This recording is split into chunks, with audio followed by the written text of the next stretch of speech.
Matt Del Vecchio here. I always like this time of year as we head into the holiday season. And by the way, it's one of the rare times that Hanukkah starts on the same day as Christmas Day this year. Very rare. Although the holiday season is a time of joy and celebration with family and friends, for some, the holidays can be a time of sadness and grief. Loved ones that have died years ago or very recently can make it difficult on people.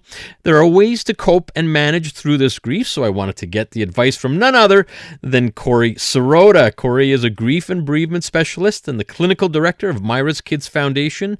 She's also the author of a popular book called Someone Died, Now What? You may know Corrie as she was my partner in crime here on Life Unrehearsed for 5 years. Corrie, so glad we could have you back on the show. It's always a pleasure to be back, Matt. I'm glad you could join us. I've had you on. You've been on usually this time of year, Corrie, because it isn't all happy and joy. It is a lonely time and a difficult time for others. And always love your input to help guide and provide some guidance to our listeners. And grief and bereavement are your specialties, and this time of year can be difficult for many people, isn't it? Absolutely. It's whether it's their first holiday without their loved one or any holiday without their loved one, it's a time where family and friends are gathering, and it can be very obvious who's missing. Mm-hmm. Yeah, and it obviously brings out all the emotions and holidays this time of year and others as well.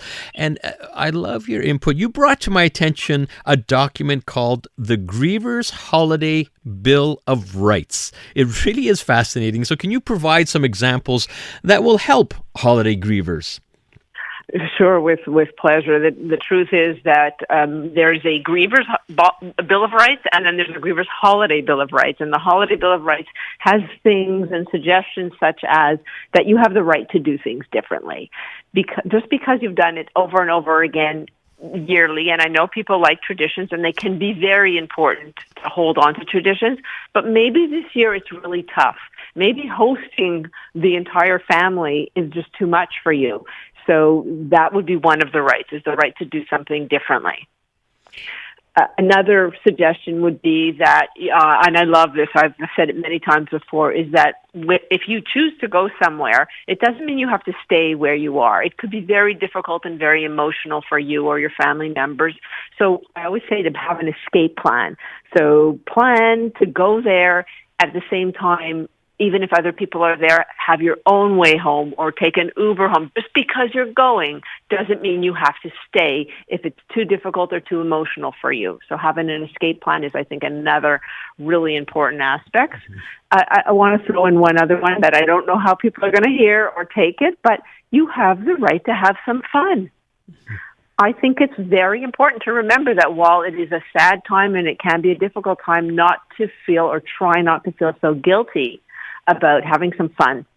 You deserve it. You've earned it. And would your loved one want you to be miserable? Or now maybe we can celebrate and incorporate that person into the celebrations, whether it's a toast, talking about stories, a place setting, lighting a candle. There's so many different ways, but it's okay to have some fun. I love that. Listening to Life Unrehearsed, Matt Del Vecchio here, and I'm talking about the holiday blues with grief and bereavement specialist and my past partner in crime here on Life Unrehearsed, Corrie Sirota.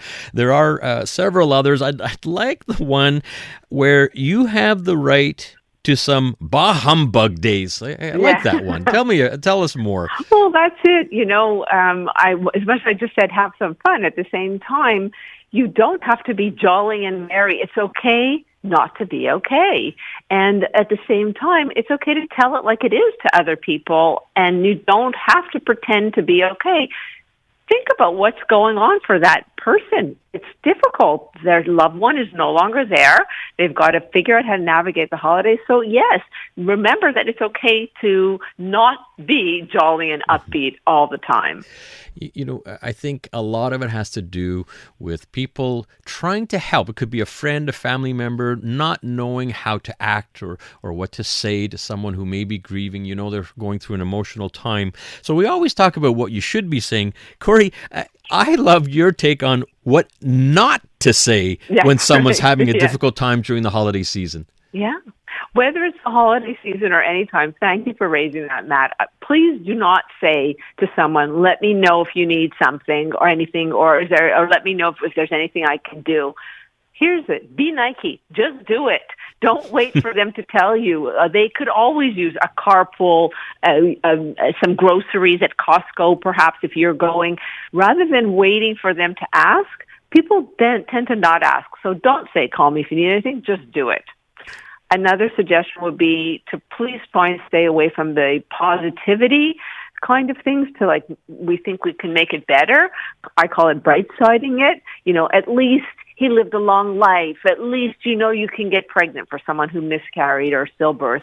I would like to see people meet the bereaved where they're at and acknowledge that this is a tough time. Acknowledge that it sucks for them right now, rather than trying to this toxic positivity that we try and think is going to somehow make people feel better. You can't make grief feel better. You can just witness it and accompany someone through the process. Yeah, so wise, Corrie. And for some, this may be the first time they're going through the holiday season without a loved one. It's so difficult. And what could you recommend for people that are experiencing their firsts without someone that's dear to their heart? So I had alluded to it a little bit earlier. I think that it's helpful to either create new traditions.